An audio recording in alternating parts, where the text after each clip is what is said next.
ఇది మూడవది అమృత్ సరోవర్ అని.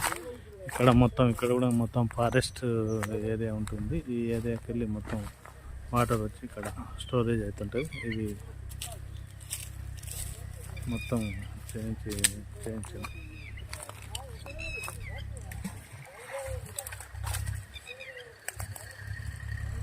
ఇది విధంగా నీళ్ళని స్టోరేజ్ అయితే ఇక్కడ పశువులకు, అడవి జంతువులకు నీళ్ళు చాలా ఉపయోగపడతాయి.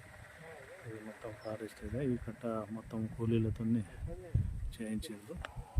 ఎన్ఆర్ఈ చేసి పథకం కదని ఈ మొత్తం కుంట నిర్మించడం జరిగింది.